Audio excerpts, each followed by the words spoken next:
In the second week of April 1241, two great European armies are destroyed 2 days apart. On the 9th, in the hills of Silesia, a host of Polish and German knights is wiped out, and their duke's head is carried off on the point of a spear. On the 11th, hundreds of miles to the south, on a Hungarian floodplain, an entire kingdom's army is surrounded, broken, and butchered as it runs. No power in Europe has ever managed two victories like this, so far apart and so perfectly timed that they could only have been planned as one. The road to Vienna lies open, and past it the soft heart of Christendom. And the man who arranged all of it is not a king and not a prince.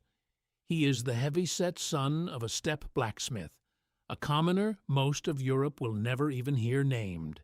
His name is Subutai, and by now he has conquered more of the world than almost anyone who has ever lived. We remember the empire he served as the work of a single man, Genghis Khan. But the Khan has been dead for 14 years. The man standing at the gates of Europe is the one history chose to forget, the blacksmith's son. To understand how a commoner came to hold the fate of a continent in his hands, you have to go back to the cold forests at the edge of the Mongol world. Subutai is born around the year 1175 to the Uryankai, a humble people of herders and smiths, with no warriors of their own, and no place in the proud aristocracy of the steppe. His older brother has already thrown in his lot with a young, ambitious warlord named Temujin, who dreams of binding the feuding Mongol clans into one nation. As a teenager, Subutai walks into that camp and offers his life. He has no noble blood and nothing to give but nerve. In the poetry of the steppe, he pledges to gather for his lord like a rat hoarding grain, to swoop for him like a crow, to shield him like a felt cloak thrown against the wind. In almost any army of the age, a smith's son would have died a common foot soldier. But Temujin, who will soon be hailed as Genghis Khan, is building something the world has never seen, an army that lifts men up for talent and loyalty rather than birth. Subutai rises fast. He becomes one of the 4 hounds of war, the commanders the Khan unleashes at the moment a battle has to be won. And it soon becomes clear that his real weapon is not his arm, but his mind. The longest raid. In the years after 1219, Genghis Khan tears apart the rich Khwarezmian Empire of Central Asia, and its ruler, the Shah, flees for his life. The Khan hands Subutai and a fellow general named Jebi roughly 20,000 riders and a single order: bring back the Shah. They never do. The Shah dies sick and abandoned on an island in the Caspian Sea before they can reach him. But instead of turning for home, the two generals ask leave to keep riding west, and what follows is one of the most astonishing cavalry expeditions in all of history. They sweep clear around the Caspian, batter their way through the kingdoms of the Caucasus, and crush the Georgians and the Alans in turn. In 1223, on the Kalka River, they come up against a vast coalition of steppe Cumans and Russian princes. Subutai dangles a retreat in front of them, falling back for days until the enemy host stretches itself thin and loses all order. Then he wheels around and destroys it. It is the first time the Russian lands have ever met the Mongols, and they are shattered. The captured princes are laid out beneath heavy wooden planks, and the victorious officers hold their feast on top of them until the weight and the silence finish the work. No royal blood spilled. Then Subutai rides thousands of miles back across hostile country, marking every river, road, pasture, and rival kingdom as he goes. Jeba sickens and dies along the way. Subutai carries the map of the Western world home inside his head. The science of war. What sets him apart from every other commander of his century is that he treats war as a problem of knowledge. For years before a campaign begins, he floods a region with traders and spies and simply listens, learning its politics, its harvests, its rivers, and its hatreds long before a single Mongol arrow flies. He marches separate armies hundreds of miles apart on different roads and brings them together on a chosen day, in a chosen place, as though the map itself takes his orders. He uses the false retreat like a surgeon's knife, luring proud and heavily armored enemies into chasing him until their own ranks come apart.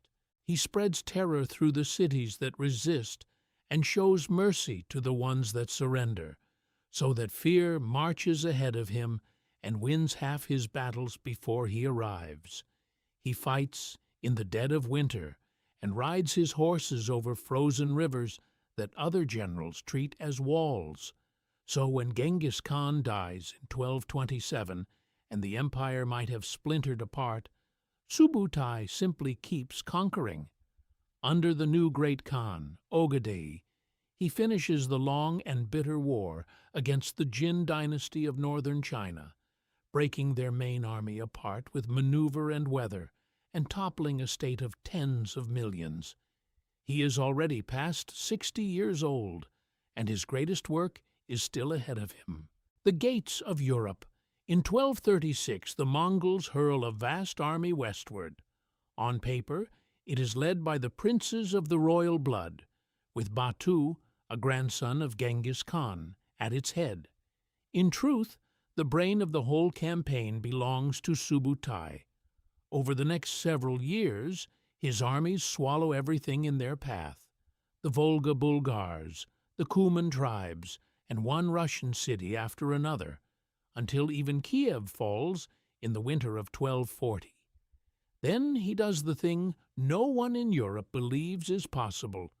He splits his forces and sends them deep into the continent along separate roads. One wing crashes into Poland to tie down the northern kings and their knights. Subutai himself drives into Hungary with the main host. Near a crossing of the Sajo River, at a place called Mohi, the Hungarian king has drawn up a great army inside a fortified ring of wagons. Subutai reads the ground, then divides his men in the dark, sending one column across the river downstream to come up behind the enemy, while the rest storm the bridge from the front. He deliberately leaves the trapped Hungarians a gap to flee through, because he knows that a running army is far easier to slaughter than a cornered one. They take the opening, and for days the Mongols ride them down across the open country until a whole kingdom's army has simply ceased to exist. 2 days earlier, and hundreds of miles to the north, his other wing has annihilated the Poles and Germans at Legnica. 2 Christian armies wiped out in the same week by forces that coordinated it across a distance Europe's own kings could not have crossed in a season. There is nothing left in the West with the strength to stop him. The death that saved Europe.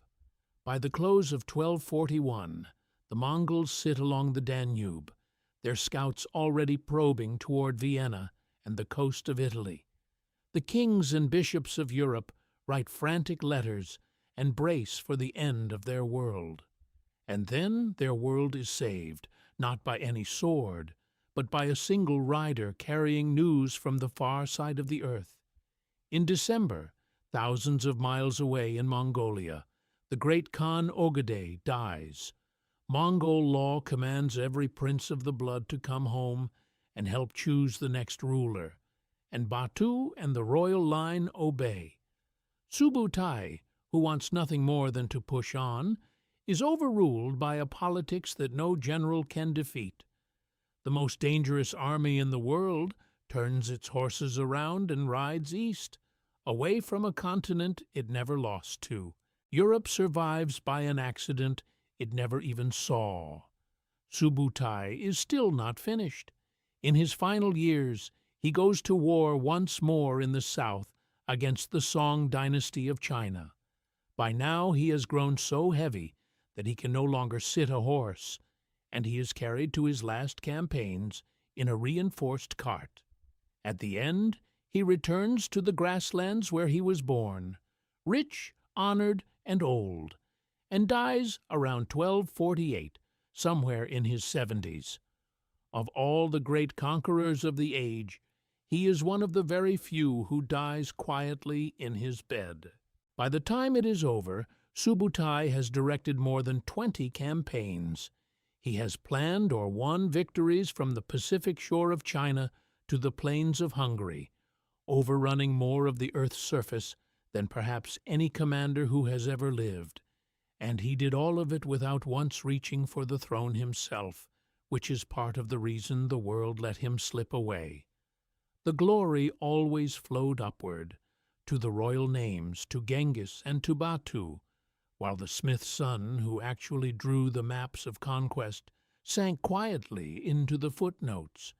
The man whose name everyone still knows, Genghis Khan, never once laid eyes on Europe. The man who brought a Mongol army to the gates of Vienna, and who alone among them might have taken the rest, is the one almost no one remembers.